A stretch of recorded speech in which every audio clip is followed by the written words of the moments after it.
G'day punters, I'm Mark Duclos. Welcome along to a special Behind the Boxes preview of what's going to be a massive night at Wentworth Park this Saturday night. 3 Group 1s and a Group 2 to be decided. Right now we're going to talk National Futurity, Group 1 National Futurity. It's worth $75,000 to the winner. Timmy the Battler Newbold, as always, joins me. I tell you what, Battler, this is a race that you've got to work out where the dogs are going to be. I mean, we do that every time. You know, the run to the first turn in this race, it's just so critical. You've got such high-speed dogs like Coco Model and Yuko Girl drawn off the inside. Coco Model runs 5:30 to the first mark last week.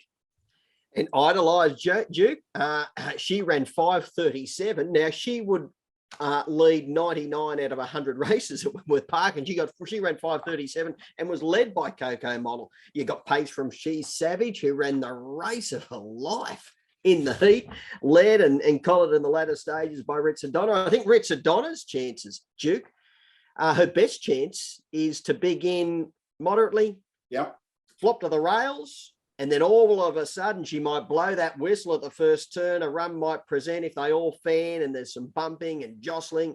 She might just get a run through, and she's super strong. Her run home time last Friday night was 11:68 or thereabouts. So if she's in striking range of the leaders down the back straight, she's going to be hard to hold out. And we all know she's a Group 1 winner, taking out the Dapto Megastar in open age company, 4 or 5 weeks ago now. Yeah, let's take a look at the market courtesy of Ladbrokes. Coco Model off the inside at around the $10 quote. These prices are correct as of Wednesday afternoon. Yuko Girl, $6.50. Idolised favourite at the moment at $3.10 and deserving so.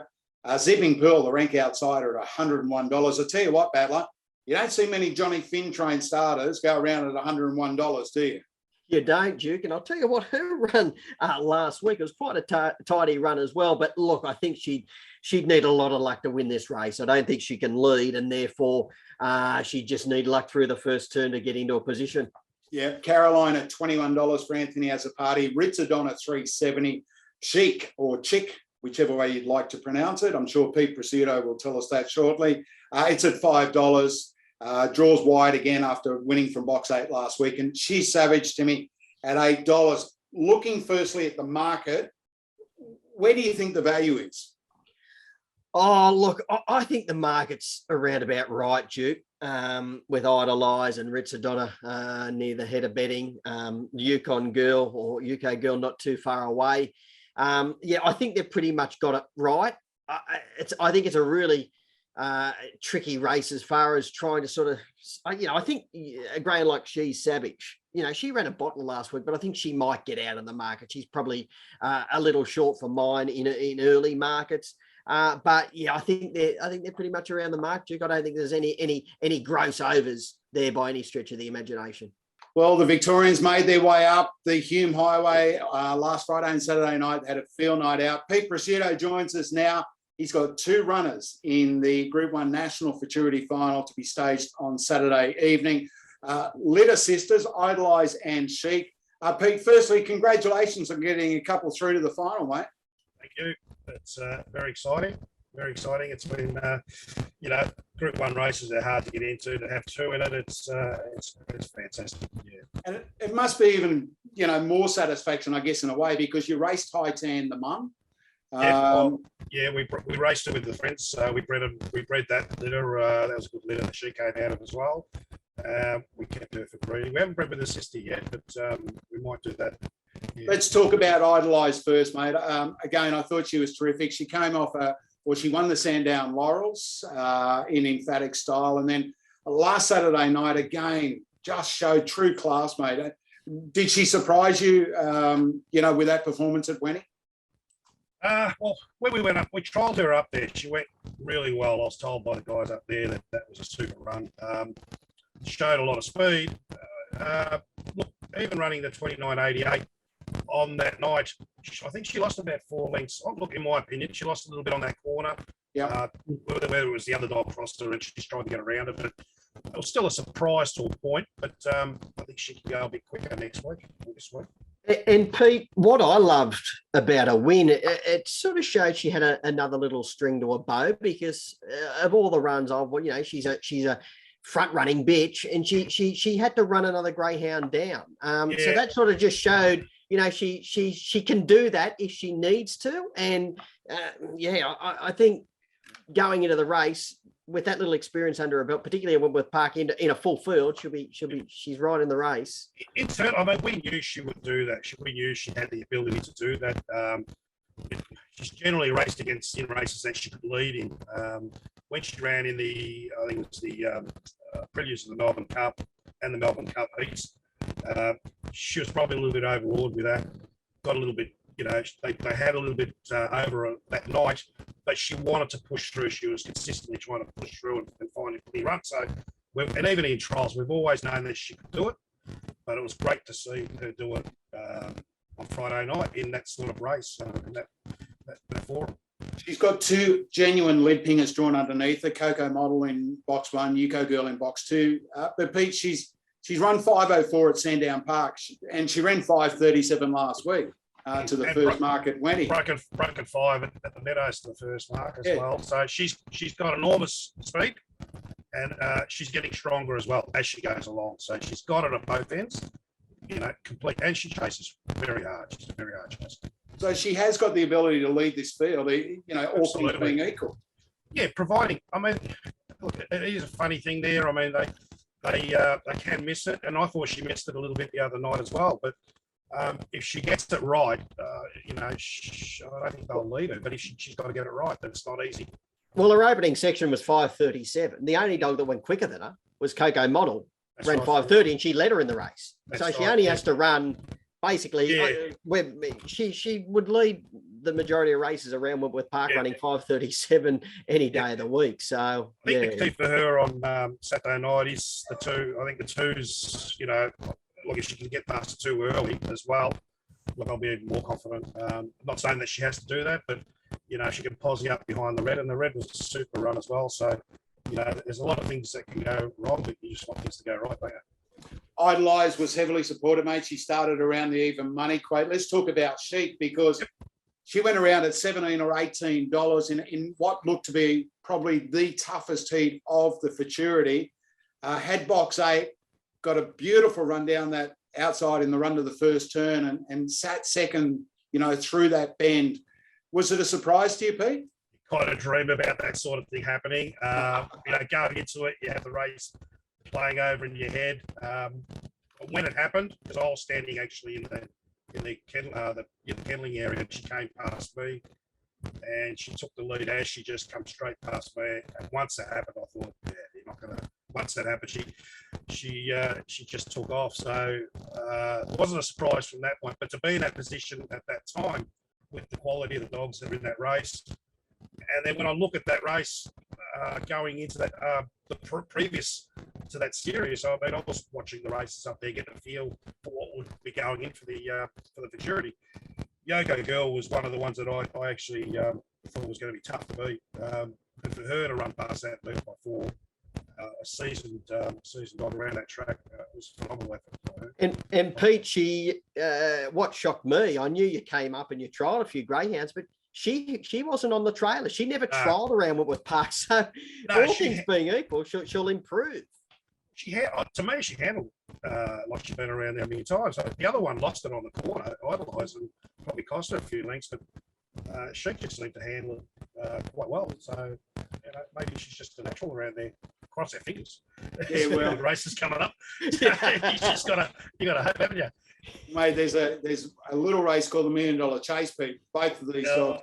I mean, for you as a trainer, obviously these two greyhounds, they're litter sisters. They're massive chances in this race. But mapping out a program down the pathway, obviously you've got to look at races like Golden Easter Eggs and $1 Million Chases if you know that your dogs are going to handle the track.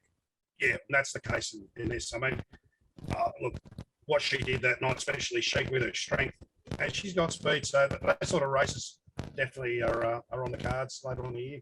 And they're both only young too, Pete. They're only just not even 2 yet. So so they're developing. And look, I think the trip going up there when I trialled the other ones, and I think she's benefited from that. Even going up there last week, I haven't done a lot with them this week, but I galloped them this morning up the track, just a free gallop, and she's just jumping over her skin. So she's feeling the best at the moment. But they're both going to be, hopefully, well, they're going to be spot on when I get there on Saturday. I know it's like trying to pick a favourite child, mate.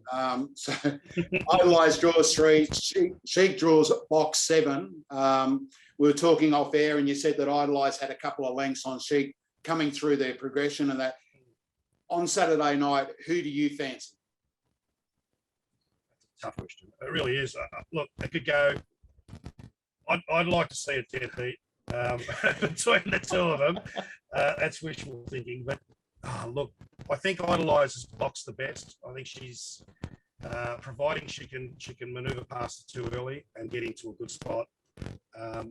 Should be hard to beat, but in saying that, there's the 8's, got a bit of speed, needs to come down, and there's a lot of things, that could go wrong. And I think she's the one that's boxed the best, but I still give Chic a hell of a chance. Pete, good luck. They're a week shy of their second birthday this Saturday night. So again, as you said, they are only babies. They've got the whole rest of their career in front of them. But as said, the riches are here in New South Wales, mate. We love having you guys up here. We haven't seen the Victorians for a long being while. there, to be honest. I love being there last week. It's got an amazing atmosphere, that place. So, it'd be great to be there on Saturday and enjoy it again, I hope. Yeah, well, we think it's the spiritual home of Greyhound racing, mate. Yep. I hope you walk away with a Group 1 victory. We'll see you on Saturday night. Best of luck, Pete. Thanks, Mark. Absolute live chances, Battler. I know you and I both like Idolise to win this race. But again, I want to go back to Rita Donna. We've seen it in the past, class greyhounds. And I mean, she came off that megastar win at Dapto. She's back to age-restricted company tonight. We saw what she did last week. And as you said, her best chances, I believe, not fall out, but begin moderately and find a way to the fence. It's actually funny, last week she began well and then she just got outpaced in the run to the first turn. And I think clearly she hasn't got the early burn to be punching for the lead here. So her best chance, as we've alluded to, is just get to the rails through the first turn. And how often do you see races run at Whitworth Park and they all do fan, particularly when you've got greyhounds? Hey, there could be 5 dogs driving into this first turn together and a bit of bumping, and all of a sudden she's 5th or 6th, 7th back near last, and all of a sudden she's poking up along the rails into 3rd position down the back straight. If she does, the leaders better look out, because we know how strong she is at the end. All right, let's talk speed, Max, because it's so important. Coco Model, as we said, ran 5:30 the first mark, Idolise 5:37. Yuko Girls got a stack of pace. And then out wide, as said, she had box 8 last week. It was a mix-up race with She's a Pearl being checked and Yuko Girl punching through. The speed, obviously, that looks to be in those first 3, those inside 3 boxes. Yeah, but she's Savage 541 and Chic 543, so they're coming across. But if Coco Model's running her 530, she's unleadable. Idolise 537. I'm reading the race. Coco Model lead pings straight at the top. Idolise getting straight there at the first turn. UK Girl driving up and not being too far away. Now she's run low 540s as well to the first mark at Whitworth Park. But if Coco Model does begin, particularly like she did last week, she's just unleadable. They don't go much quicker than 5:30. As I said earlier, when you look at Idolise, 5:37, you'd be leading 99 out of 100 races at Whitworth Park. So yeah, that's how I'm reading the race. I'm reading it 1, 2, 3 are going to basically be in those positions around the first turn. And again, if we look at overall times, Timmy, and for the Victorians, as said, like some of them may have come up for private trials, some of them may not have. And that's the big thing, the improvement that they take, not only from the trial, but also from that travel. And again, a lot of these dogs haven't had that 8, 10, 12-hour car trip in their career. Of course, we're talking about young dogs in the Futurity and the Derby. So it's all a learning curve for them. You've got to think the Victorians are the ones that are going to improve, whereas the locals, they've had the benefit of being here week in and week out. Yeah, I concur, Duke. And even going around Whitworth Park, Duke, I think over the years, you're always better your third and fourth runs around Whitworth Park. You just improving every time. And yeah, as far as a greyhound like Idolize is concerned, I think she ran 29.88. I think she's got a good couple of tenths improvement in her. Yuko Girl, she's probably found her mark around the 29.8. She's been around Wendy Park 4 times. Coco Model, we know what she's capable of. She can just break 30 seconds, so she'd need a career best to win. Sheik's the interesting runner. How much does she improve, having not trialled at the track prior to last Friday night's outstanding victory? And She Savage is just a very interesting runner, because that was her first 500-meter run in her career. I should say not in a career, but this preparation. So she'd was going around over the 3:30s and then back straight up to the 5:15. First run for a couple of weeks, and she showed she's going to strip fitter. Whether she gets across is another matter, but it's a very intriguing run. Even Caroline Duke, I was taken by her win because she's generally right on the speed, and she had to work hard mid-race. She went up and tackled them on the top turn, 3 deep. Sustained a really long mid-race run. She forged to the top, and she had it into keeping at that point, but then she did tire badly. The run home time, I think, was about 12:10, so she got very tired, but she was entitled to, because she's not an overly strong greyhound, so she sort of burned a candle sort of early and mid-race to get to the top, and then was found a little wanting late, but she still got there. So yeah, it's a very tricky race, I think, speed map wise, because those outside greyhounds could get across here. So but I do concur. I think the Victorians, they are going to improve on what they've done first up. Yeah, and they've got a good record in this race. If we go back 2019 Circle of Dreams for Angela Langton and Jeff Britton, 2018 Blue Sky Ride, who went on to win a Richmond Oaks. I think she won a Richmond Oaks. Yeah, she did. Yeah. Strike a Light, champion bitch. So they won it in 17, 18, 19. Last 2 years, Sipping Sapporo and Sipping Veyron. All right, time to find a winner battler. Who are you tipping in the Futurity? I'm in the corner. I idolise the Victorian. I was so taken by her victory last week. Look, we know she won the Group 2 Sandown Laurels, so she's a class act. She's won 8 out of 16 overall, but 29.88. Running down Coco Model, I think she'll take a stack of benefit out of that run. Look, if she runs her early sections like she did in the heat, she'll be either leading or outside Coco Model, working to the back. And I think if she's in that position, she's going to win the race. Yuko Girl, I think she's got an undeniable chance for Sam Sultana. She's got a good record at Whitworth Park. Then Ritza Donna, I've got her in for third. She could easily win the race. Just going to need a little bit of luck at that first turn, and then Coco Model in there for fourth position. I think the likely leader the first probably 80, 90 metres. But I'm 3, 2, 6, and 1 in the Futurity. Where did you land, Duke? I landed with Idolize as well. I thought her run last week, mate, was absolutely terrific. I don't think she's badly boxed in 3 with 2 pacey beginners drawn underneath her. And then Sipping Pearson drawn to her outside. Sipping Pearl, I should say, drawn to her outside. And again, I come back to that improvement, that natural improvement. I think she can probably trim a couple of tenths off. Her win in the Laurels was terrific. She's an on-pace runner. And again, I know we said there's 2 speedy dogs drawn underneath her. She nails the jump again. She's got that pace. She's got the ability to lead this race. And to win a Group 2 Laurels and then come to Wenty. I thought Richard Donner was the obvious danger. Poorly boxed, but again, if it falls the way that the race may, she could be the one getting the sweet run on the fence. Yuko Girl with pace, and Chic from box number 7. 3, 6, 2, and 7. Hey, Battler, we've got a big night Saturday night. You and I will both be trackside. Our live broadcast kicks off around 5:45 p.m, mate. Looking forward to doing it all again, Duke. We did it down at Dapto, 5, 6 weeks ago. And yeah, 11 races, huge card, quality card of greyhound racing. Can't wait to get there on Saturday night. All right, this has been our National Futurity preview on Behind the Boxes. Don't forget, we've also got previews for the Group 1 National Derby and the Group 1 Paws of Thunder. Massive night coming up at Wentworth Park this Saturday evening.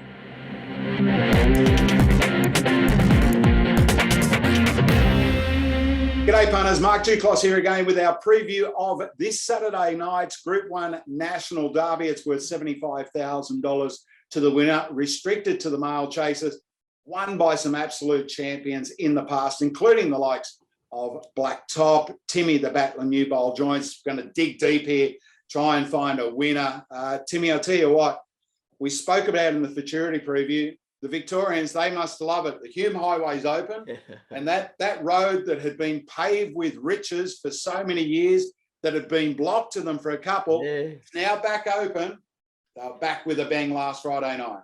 Yeah, they were, Duke. We enjoyed it for a couple of years. We were winning it all.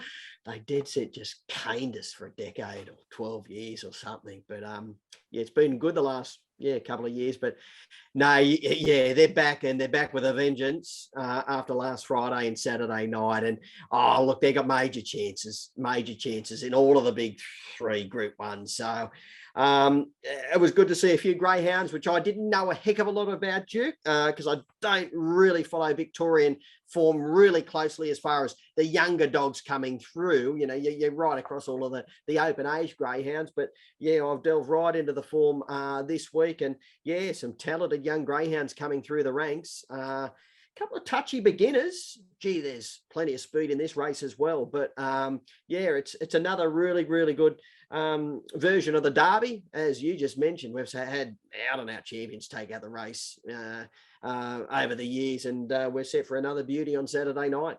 Yeah, let's take a look at the betting market with ladbrokes.com.au, and this is these prices are correct as of Wednesday afternoon. Slingshot Jonesy for Emily Azzopardi, who we're going to speak with in just a moment, it's $3.80 off the inside box. Zara's Ivan, $5. Osprey Phantom, formerly prepared by Jeff Britton, now with Christine and Al Proctor at $26. Slingshot Hooks for Darren Sultana at $21. Springview Noah, the first of two runners for Mickey Hardman at $41. Persuasive, another former Victorian, now in the care of Jason Magri at around the $4 quote. Pristine Image at $17. And the fastest qualifier, Timmy, Boston Garden, another of the Jeff Britton runners, now with Christine Proctor. It's at $3.40. We say it so often in big races, boxers win matches, boxers win big races. Slingshot Jonesy off the inside, Boston Garden off the outside, and then throw into the mix, you got Zara's Ivan. So boxers 1, 2, and 8, the Victorians there with really good early pace. And then you've got the locals with early toe as well. I have pontificated over this event. Big word, yeah. Well, I couldn't think of anything. Mate, this is a race that could go so many different ways. Yeah, there is a lot of burn in it.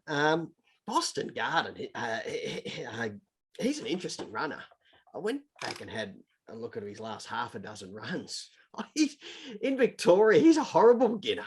Shocking. He never, ever comes out. And he lead pinged on Friday night. So it's just the different type of boxers from Victoria up here in New South Wales. So can he do it again? If he does, he's clearly the one to beat. He ran 5:30:33 early on, 17:73 to the back. But he does need to begin like that, because if he doesn't, I don't think he can get across, and he's no hope in the world of getting across if he goes back to the way he was beginning in Victoria. Zara's Ivan, I was taken with his run as well Friday night. Slingshot Jones, he's perfectly drawn on the rails, perfectly drawn. He's high speed in the mid-race department is where he really comes into his own. He's got a good chance. Best roughie, I thought, was Slingshot Hooks for Darren Sultana, one of the locals. He's got a good turn of speed as well. He was only fairly away in his heat. He had to work hard in the early and mid stages. So, and you've alluded to Persuasive being, a former Victorian. Well, he'd probably go back home. He's been in the care of Jason Magri, I think, for 4 or 5 weeks. And he was another one who was ultra impressive after not beginning that well, Duke, but then he just went whoosh and charged down the outside. So, yeah, like the Futurity, there is plenty of pace, and that drive to the first turn, as we know in all greyhound races, is going to be ultra important in this one. It sure is. Emily Azzopardi joins us on Behind the Boxes now, and Slingshot Jones, he comes up with box 1. This greyhound made the Silver Chief final 2 starts back at the Meadows, now finds itself parked up in box 1 in the National Derby. Emily, welcome along to our preview. Firstly, congratulations on getting a runner at what was your first trip to Wentworth Park. Yeah, thank you very much. Definitely very exciting, and yeah, he made my first trip well worth it for sure. And he handled the box well, and he comes up with a red in the final as well. He did. He's been pretty blessed with box straws. He obviously had box 1 in his Silver Chief heat, and then box 2 for the final, and now he's got 2 reds up there, so can't complain with that. And yeah, he definitely used it well Friday night. And Emily, he wasn't the best to begin, but geez, he showed a great turn of speed when he got balanced and through the mid part of the race. That's where he's really, really impressive. Yeah, he's definitely got brilliant early pace, and yeah, his second split's always normally his best. And I was probably especially happy with him on Friday night because his races he's won, he's always sort of led. He's never really had to go past a dog, so getting that pressure from his outside and still being able to do what he did was pretty promising for us. Yeah. And was it his first big trip away? He's done all his racing obviously in Victoria. It's a fair hike to Wentworth Park from your home training base. Yeah. Matt actually took him and our other heat runners up the week prior, and he had a trial there. He's not the best of travellers, so that definitely really helped him because he was much better travelling up for the heat than he was for his trial. So he's sort of gotten used to the trip, which will definitely be handy for the final. And you mentioned Maddie, which is Maddie Lanigan, who is your partner. Now, I don't know about you, Anne, but I'm sure there's probably a little bit of rivalry going on this week because I was at Hobart the night Matthew won his first Group 1 with Zipping Bruiser. Yeah. So I'm sure he's reminding you of the fact that he is a Group 1 winning trainer and you're yet to achieve that. Is that right? Yes, we're definitely a very competitive household. It gets the best of us sometimes, but yeah, no, he's a big help, and yeah, definitely reminding me that he's won 2 of them. Doesn't let me forget it. So the pressure's on for me to get the monkey off my back and hopefully get my first one as well would be great. And to do it interstate too, Emily, would be a little feather in your cap too. To come up to Sydney, it's no easy feat to be able to do it. So I'm sure if you are able to win on Saturday night, that'll be something a little extra doing it interstate. Yeah, definitely. Yeah, there's obviously brilliant opportunities interstate, and his owner Jay's flying up. He has 2 finalists, which is brilliant for him as a breeder. So yeah, should be a good night up there, hopefully. And then what have you done with him during the week? Of course, as we mentioned, he made the Silver Chief final, and then his next start was last week in the Derby Heat. What's that week been after the travel back and forth? He's just had a very normal week, just up the straight and on the treadmill, and he's a pretty weird dog, so you don't really want to change up much with him. He notices slight changes, and especially on race day, he can get quite worked up. So we've just kept him very normal, and yeah, haven't done too much extra, as he's going to need to ping the lids hopefully on Saturday to be in it. So Emily, he ran 30.04. What do you think he's got up his sleeve? Can he get down to the 29.7s, 29.8s around Wentworth Park? I definitely think he could, if he was to do everything perfect in a race, and definitely from that draw, he's every chance to do that. He's more than got the ability to do so. So, yeah, we're just hoping he can jump a little bit better on Saturday night, and yeah, I definitely think he could be getting down to those sort of times. As I said, 5 of the 8 runners are Victorian chasers. It's the first time for a long while that we've had interstate raiders come to Wentworth Park. Can you give us a bit of a heads up about the opposition from Victoria, who you think is probably the hardest to beat?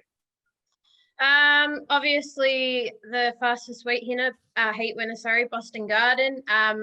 Box 8's probably a bit tricky for him, but he was obviously very impressive and likes the boxes in New South, and he's done very well up there. So he's a massive threat. Probably Zara's Ivan, that's outside us for dailies. If we don't get it probably as clean a getaway again, he's definitely going to put a lot of pressure on us. Yeah, they'd be my main 2 probably from Victoria. Yeah. All right, let's hope you can get that Group 1 monkey off your back. You can sit there at that table with Matty and tell him how good it is, and it'll be lovely to see it for you. And as I said, you've come up with the red in the final. Slingshot Jonesy, a massive hope. Best of luck this Saturday night. Thanks, guys. I really appreciate it. Thanks for having me on. Box one, a massive plus at Wentworth Park, Battler. And you were mentioning earlier about the different boxes between Victoria and New South Wales and the other states. And you're right, mate. They either take to it or they don't. I remember a champion chase in the case of High Earner, who never, I don't think ever nailed the start at Wentworth Park. And it, again, I guess on another podcast that we'll talk about is uniformity, whether we should have exactly the same boxes at every single track around Australia, so there is no difference. But again, prior to chatting to Emily, you mentioned that Boston Garden, shocking beginner in Victoria, comes to Wenny, comes out running, runs 5:33 to the first mark.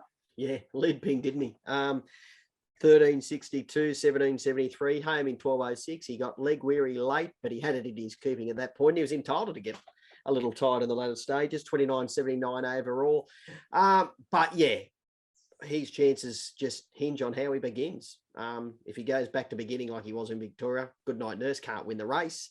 If he begins like he did in the heat, he could just certainly just charge down the outside, cut and run at the first turn, and the Derby's in all over.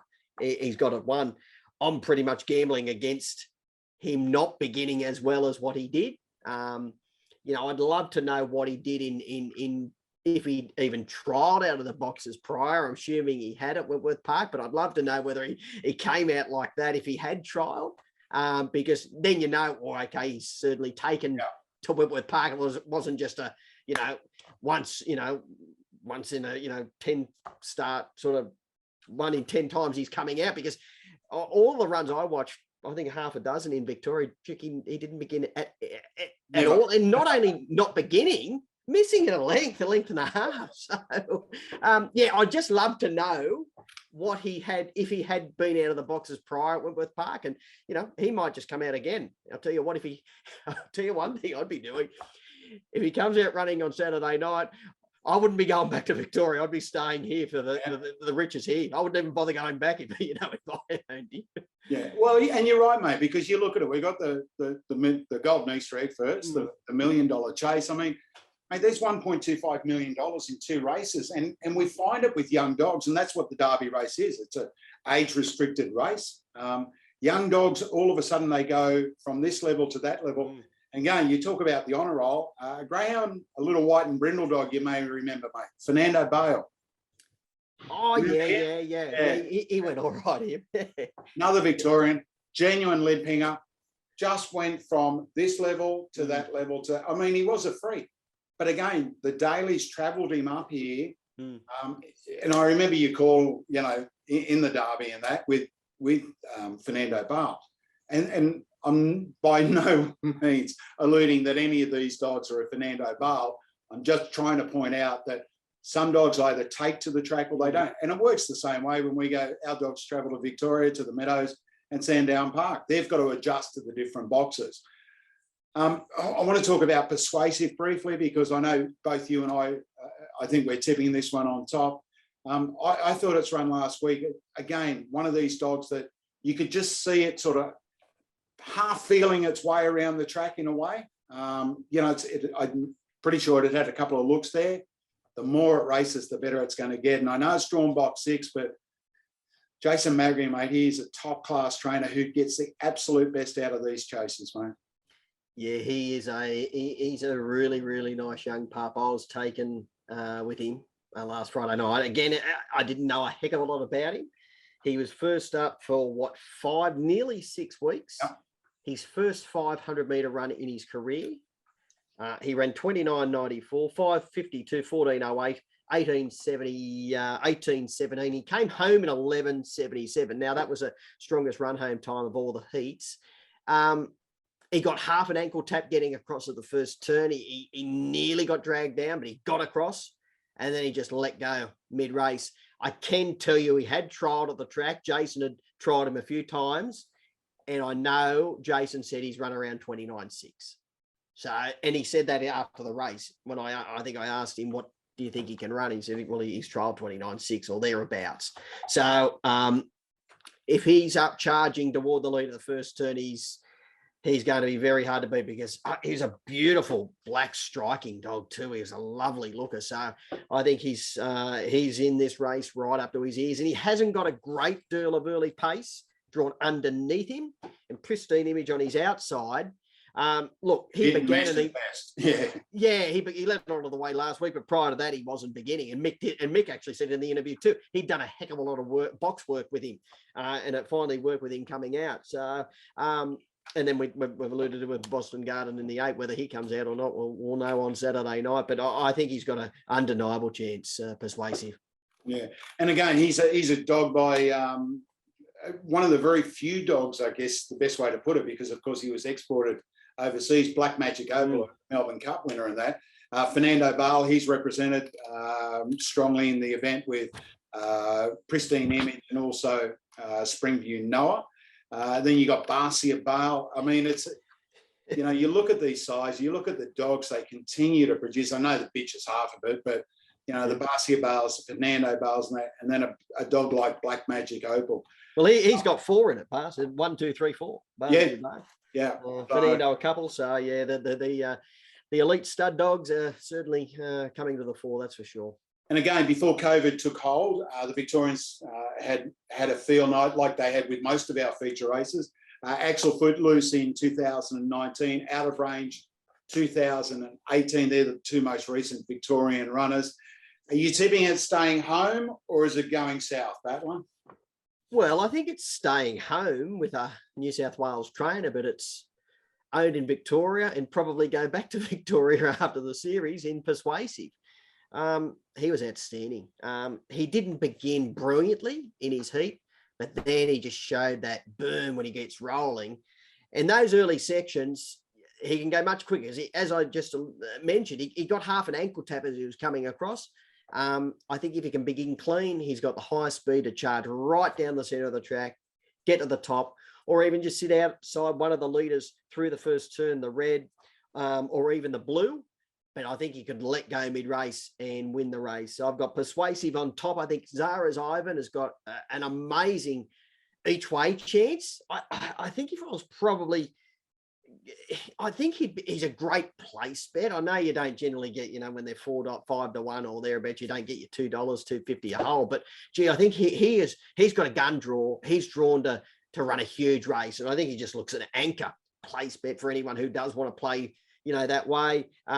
Slingshot Jonesy there for 3rd, perfectly drawn on the rails, and the best rough is Slingshot Hooks, who could easily begin, lead, and run a very, very cheeky race for Darren Sultana. But, yeah, I'm in the corner of Persuasive, and I know you're keen on him too, Duke. I am, which is a real problem for Jason Magri and Connections when you and I both tip. I mean, we've done it in the Futurity as well. But, again, like you, Bat, I was really taken with his run in that heat. And again, 3rd or 4th or 5th up at the track he's going to be. He's going to be better off for it. I thought Slingshot Jonesy was perfectly drawn, coming off a run in the Group 1 Silver Chief final at the Meadows, then headed to Wentworth Park, a trial there in between time. Boston Garden, primarily simply because it ran time. It was the one that really put the time on the board last week. And like you, I thought Zara's Ivan was well drawn down near the fence. So I've gone 6-1, 8-2, and people can watch all night on Saturday evening, Battler, our live broadcast. We've got a showcase presentation. You and I will be joined by Dave Carlson, who makes a return to Wentworth Park for us. Disco will love this. Oh. The old team's back together again. But we're on air from about 5:45 p.m. Complete and thorough coverage of the entire night. So it's going to be a big one. Group 1 Paws of Thunder, National Derby, National Futurity, summer distance play. It's like Christmas come, 11 and a half months early. You're 11 races too. We've got our work cut out, Duke. Hopefully we can tip more winners than what we did at our last live stream at Wentworth Park. I know I tipped horrendously on that night. You didn't do much better either. I know. I think I went all right. I remember Arctic Kingdom winning first half at $6. So. Yeah, there were 10 races. You tipped 1. No. I tipped 1. I'll go back through these books if you want. But no, you're right. It is. And it's a card where, as I say, they're never easy, mate, right? No. If they were, we wouldn't be doing what we're doing now, which is funny. But some of these races, you know, there's so many question marks about this, you know, the distance race, the Futurity, the Paws. It's a cracking night. They're all good betting races, Duke, all the way through the night. You can make a case for a number of runners in all of the big Group 1s for starters. And then you've got a really, really strong support card. I haven't got right into the form, but I've gone through the field. So, yeah, I think if you can find a few winners on the night, you're going to have a good night, because I think there'll be plenty of value. So we'll be looking to find some of that in the next few days. I agree. All right. So from Timmy and myself, we've both put Persuasive on top to win the Group 1 National Derby. Don't forget, we've also got previews of the Futurity and the Paws of Thunder, and catch our live broadcast on Saturday night at Wentworth Park.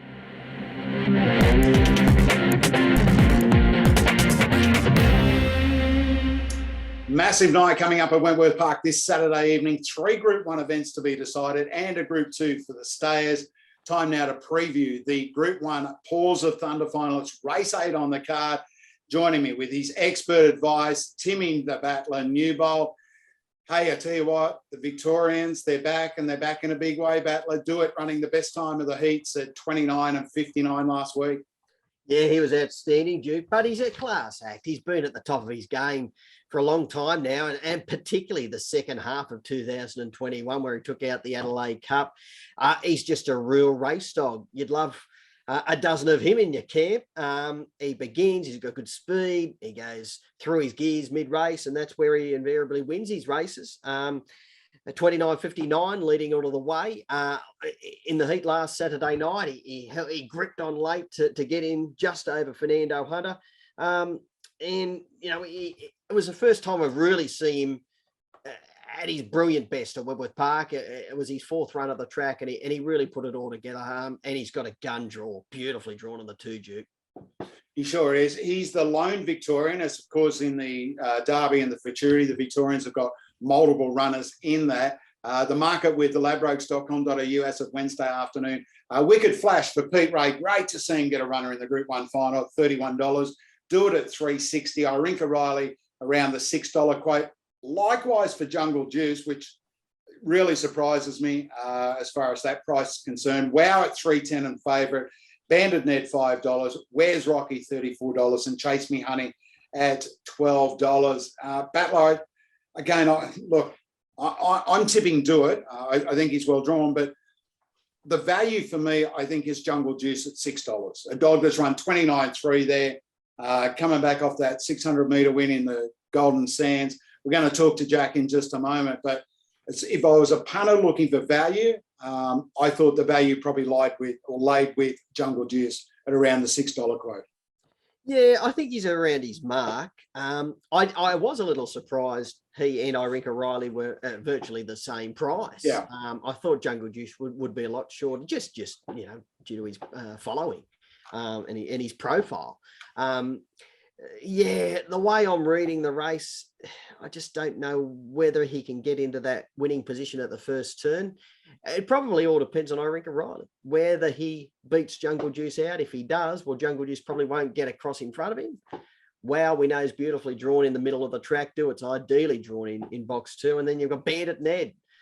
He's got a lovely draw in 6 where he wants to be, but in this particular race with the Greyhounds and he's outside in Where's Rocky and Chase Me Honey, they don't show a great deal of speed, but Chase Me Honey has got a bit of pace and will sort of come across a little, although she gets up the track, but from a wide alley, she'll gradually come across. But he's just got to, for Bandit Ned to win the race, Duke, in my opinion, he's got to pretty much beat Wow out, because if he doesn't, how does he get around him? Exactly. Wow, move up the track. He'll stay that straight line. So if he can't get across him, I can't see Bandit Ned running him down. So he's got to nail it, which he can do. He did it in the Vic Beaters back in October.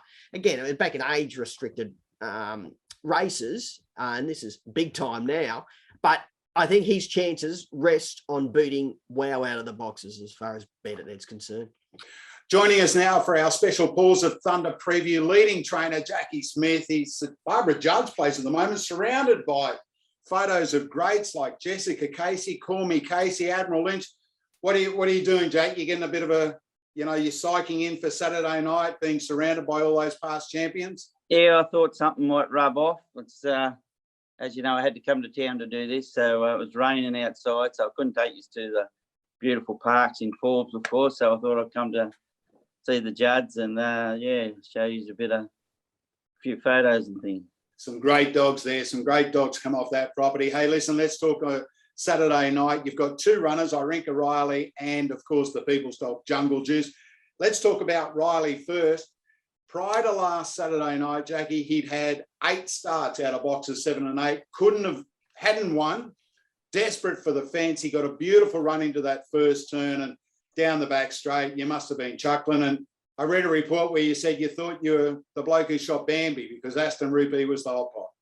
Oh, yeah, well, we were so happy the dog won because he went well, but I just felt a little bit sorry for poor Glenn, like the dog's got a rap and a half and he's a great dog and no doubt he'll come back, but I just felt a little bit sorry for Glenn, that's all. They've kept him there all night and raced 10 and his dog didn't fire up. But anyhow, no, Riley got the job done. Down the back, he looked like he was in a winning spot and I looked back and seen the favourite was out the back, so started cheering, mate. It was good. He draws box 3 in the final on Saturday night. We know, as we say, he's desperate for the fence. Again, I guess, and we'll talk about this when we talk about Jungle and that, but off box 3, he's got Wicked Flash and Do It drawn inside him. You just love to see him parked on the fence going through that first turn. Yeah, I just don't know whether he's got the ability to win a Group 1, to be honest. He's just been a great little dog to cart around with Juice, but, one's won 60,000, one's won 360, so I'm hoping he just does his normal slow beginning, hop over on the fence, and if something goes wrong with the big boys up front, he's there and he might pick up a check. So that's the best I can hope for Riley, but he's done a great job. And Jackie's, as Duke just alluded to, he does want the inside. He's been in the money in 12 of his 14 runs from boxes 1, 2, 3. And he should just get that little bit of room to move with Do It, who normally begins quick and does want to run to the rail a bit. He's got a good turn of speed, so he might be able to just park right behind the speed through that first turn. And he gives his all every time he goes around, doesn't he? Yeah, you never know. You've got to be in it to win it. So he'll be there poking along, no doubt. So, yeah, he's praying, mate. All right, let's talk about your big chance. Jungle Juice, he came back off winning the Group 2 Golden Sands at Albion Park. He ran an electrifying time in the heat of 34.52 up there, then won the final in 34.61. Last week, Jack had box number 3. Again, just a tradesman-like performance from a Group 1 chaser.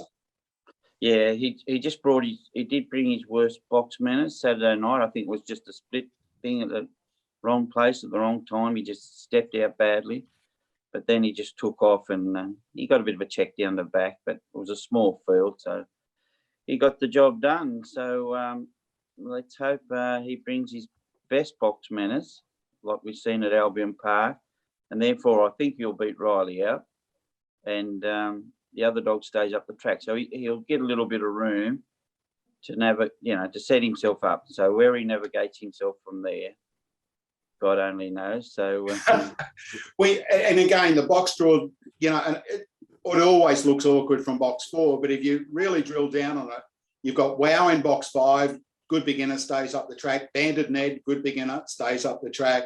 Irinka Riley, average beginner, wants to get to the fence. If Juice just comes out, as you say, if he finds his best box manners, he could be parked behind one of these early leaders in that run of the first turn. Oh, for sure. I mean, yeah, I think I'm boxed okay. Yeah, I'm not complaining about the boxes. Mine, you can't get a head start, so, and I haven't got leaders, so, I'm going to be in traffic, and I think they're ideally boxed there. What do you do with him during the week, Jack? Do you do any box work trying to get him to come out, or you just do what you normally do? No, if you try and practice at home, they do it perfect, mate. No, we just keep it simple. We free gallop through the week and hope they get it right on the night. Yeah. It's an absolute cracking final, Jack. As we said, the likes of Wow, Bandit, Ned, Do It, Adelaide Cup winner, second in the Hobart 1000, ran 59 last week. As a trainer, do you look at the opposition and do you try to work out in your head, or is that too much of a quandary for you? You're just more worried about your own charges? Oh, for sure. I mean, you have a look and see what you think, like whether they're excited or not. Like, it's hard to see the outside dogs getting into the race, but it's going to be, if they're going to win the race, that they'll definitely earn it. Like, all the speed seems to be from the two favourites that are inside, and then hopefully Juice can get a sit on them. Like, where can they get? I just don't know. Like, they just have to come out flying and get a spot somehow. I don't know. Be tough for the outside dog. That's the way I see it. Yeah. Well, Jack certainly doesn't have any push for Irinka Riley. And we just heard him say about it, like, he's not perturbed by box 4 with Jungle Juice. He actually, he said, "What, you can't do anything about it." We just heard him say that. But again, I don't think he's that badly drawn with Wow and Bandit Net on his outside. Yeah, he's not, because he's going to get clear running with those two greyhounds where they are. Irinka Riley, do it. I'm ready the race. Do it. Begins straight to the rail, straight to the top, Wow the outside, and then they declare it on mid-race. Now, where does Jungle Juice, where does Irinka Riley get to at that point, and where's Bandit Dead as well? I do concur that he's not that badly drawn in the 4 alley, but I think, it's just whether he can beat Irinka Riley to the punch. I'm a bit shocked that, Jack wasn't all that keen on Irinka Riley's chances, but I thought it was a little rough chance.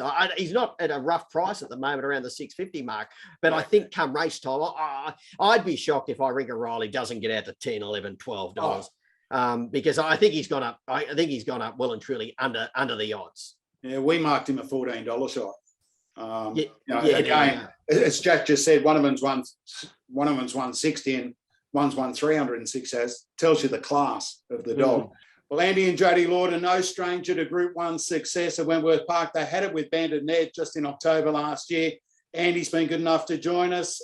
He comes up with box 6, coincidentally the same box that he won the Vic Peters from in this Saturday night's Paws of Thunder. Andy, I just want to go back a couple of weeks or a couple of months now. He didn't handle the trip to Melbourne for the Top Gun very well, and it's taking a few runs to get him back to his best. Yeah, when he went to me, trialled brilliant there, but he come home and he just wasn't right. He just wasn't himself. So we eased up on him, and then we brought him back for the match race thing, and he still wasn't right. It was only up until last 2 days before the race last week that you could see a massive improvement in him, and this week he's back to his best. He won that derby. There was an age-restricted event, but he's playing with the big boys now, mate. He's up against the likes of Wow and Jungle Juice. I know you like him when he's drawn off the track. Is that the case for Saturday night as well? Yeah, if I could pick a box for him every time, it would be 6, 7 or 8, Andy, are you worried about Wow? Are you worried about Wow just under his neck at the first turn if he steps? No, because he'll stay out there. Even if Wow wants to stay in his position, that's fine. Bandit Ned will probably move out one more dog. So he's not a dumb dog in a field. He's pretty smart. He ran 29.70 last Saturday night. We know his PB is nearly 4 lengths quicker at 29.47. How has he been from last week's heat coming into this week's final? Have you noticed more improvement in him, Andy? Yeah, I put him up the straight this morning. He come up like a rocket, but he had a month at home, and it's like, even though I've got a really good straights, 500 metres, it's not like going around the circle and racing every week. To have a full month at home and just go up your straight 4 times in that month and a few gallops in the runs, he needed the run, You mentioned you love him drawn in boxes 6, 7 and 8. No wonder, mate. He's had 11 starts from those 3 boxes for 9 victories. We know Wow's got pace and he does race up the track, but I guess you're blessed on Saturday night. Where's Rocky drawn to your outside? Timmy and I were saying beforehand, probably 8 times out of 10, he falls out of the boxes, mate. He's not a brilliant beginner. He did step in the heat. We know Bandit Ned's got that great acceleration, mate, and he loves being drawn off that track. Where do you see him being at the first turn? Well, look, if he comes out as good as he did in the Vic Peters, well, who knows? But it doesn't really matter if he don't come out. Once he hits the ground, he goes. And if Wow does decide to begin brilliantly, well, then he'll miss him, you know. But you can have all the scenarios you want, like in the other group when he won. You know, they said all the pace was on the outside of him and the inside dog moves out. None of that happened. You know, like whatever they said they did, it was the opposite. And he just went bang and took off, you know. So you just got to have that little bit of luck race night. And mate, box 6 is really a big advantage for me. I mean, even if Wow comes out running and I come out running, if Wow wants to move one up the fence, he'll move one up the fence. He knows what to do. And, you know, you don't have a record like his if you don't. No, 22 starts now, 16 wins, 4 minors. It was October last year. He took out the Group 1. I don't know if you know this stat, mate. Jodie has actually prepared 524 Wentworth Park winners. She dwarfs your record, mate. Let me tell you that. I don't know how many I've prepared, but I've been involved in a few. But again, it's a massive effort, mate. And look, I know people say husband and wife training combinations. That it is a husband and wife training combination, plus all the other help that you get. But to train 500 winners at Wenty, in excess of 500 winners, that's a sensational career, mate. Yeah, it is. I mean, when it's the only place to race, in my opinion. I mean, it'll be a sad day for me when they move, Wenty. You know, probably because, you know, you get so used to going there. And I don't care what anyone says. I think Wentworth Park and Dapto are the 2 safest tracks in Australia. And I've raced on them all. I've seen them all. And no one's raced more dogs at them 2 tracks than me. And I've had my fair share of injuries, but geez, I haven't had many at them too. Well, he was back to his best banded Ned Battler. And as we said, he's got Where's Rocky drawn on his outside now. I like Where's Rocky as a dog. He's a good chaser and that. But gee whiz, he can blow the start on occasions. I know he came out running off the inside in his heat win. But I would say probably 8 out of 10, he misses the start or he's in the back half of the field coming out of the boxes. So I don't think he's going to worry him. Chase Me Honey can begin on occasions. As you said, does want to get across. But the chance of Bandit Ned depends where he's going to be in that run of the first turn and where Wow is, whether Wow's in front of him or behind him. Yeah, it all depends on Wow, how he begins. He's got to beat Wow out. He's got to beat Wow out because he can't go around Wow on the first turn, working into the back straight. I can't see him running Wow down. Wow's in front of him. And if Dewitt's minding his own business over on the rails, just punching along, well, and he's running 29.6, well, he's going to be hard to run down, particularly if there's any jostling of that pair together out in the middle of the track. Yeah, his chances, he's just got to beat Wow out. Chase Me Honey will come across a little from the wide alley. I know she wants to get wide from the inside, but she will work across, and she does run low 540s, but she's only a little, she's about 25 kilos or thereabouts. So I think Big Bandit Ned and his frame, he'll hold her. But yeah, it all depends on Wow, Duke. So he needs to come out like he did, as I said earlier, like he did in that Vic Peters. I'm really keen on the chances of Do It, but we mentioned Wow, draws box 5. No stranger to bad draws in big race finals, Matt. Oh, this isn't a bad draw. This isn't a bad draw. You know what, Duke? It's a perfect draw. Yeah, well, what I say is bad boxes. Yeah, that's right. Normally bad boxes. Yeah. He's got Bandit there who runs a straight line. Where's Rocky? No speed. Chase Me Honey shouldn't worry him. No pace at all in 3 or 4. Speed in 2, not a lot of pace in the red. If he rolls out like he does, he'll be just charging up the center of the track. He'll have plenty of fresh air. Do it to be over on the rails. And that's how I'm reading it. Both of them going through the first turn together. And then it's, all right, who's got the biggest motor mid-race? You know, we know what you get with Wow. He's just the complete race dog. He's been at the top of his game now for, well, a little over 12 months, probably longer. He's not badly drawn. He's got an amazing chance. And I know he didn't run the quickest time in the heat. He ran 29.71, but he checked off heels at the first turn. So he lost ground there. I think he lost two tenths at least. Yeah. So you take that. He's run 29. If you take that off, he's run 29.51, which is the quickest run of the night. I love his chances. I think he'll get a bit of redemption. I'm keen on Do It. again, he had 4 or 3 stars prior to last week at Wenny for his best was the second, but he was desperately unlucky to start before at Sandown Park. Prior to that, he'd run second in the Hobart 1000, a game where he didn't have a lot of luck. Group 1 Adelaide Cup winner. And to me, the best box runner in the race.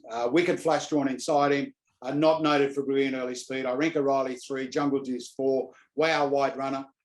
I can't see him not being either in front or close to the lead at the first turn, Timmy.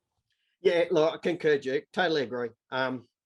If he just does what he generally does, he's on the rails leading through the first turn, either on his own or with Wow on the outside, putting the pressure on. Then it's game on mid-race. Yep. Who's got the biggest motor? You know, their run home times were, almost identical, 4 100s. Actually, 2 100s. No, 4 100s. Difference in their run home time. So, the more and more I look at the race, there's no pace in the race other than 2 and 5. Yeah. A little bit of pace from Chase Me Honey. So if they, run up to what they generally do, they're the 2 leaders of the first turn. And you know exactly what you get with Do It. He gives his all every time he goes around.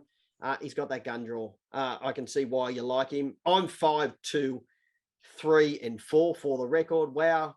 For the reasons I've just mentioned, I think he's just got a perfect draw, no pace underneath him, and straight trackers on his outside. Do It, the obvious danger. I think Irinka Riley will run a race. I just love him. He's a great dog. You'd love one. You'd love a dozen of him in your kennel. And Jungle Juice, I've got him in there for 4th. I've left Bandit Net out, and the only look, he can win the race.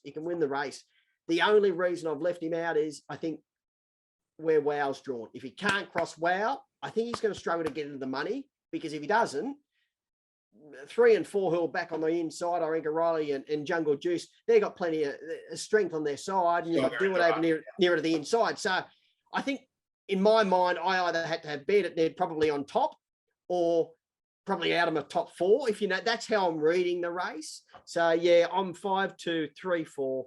I'm in the corner of Wow. Yeah, as I said, I think you can get some redemption.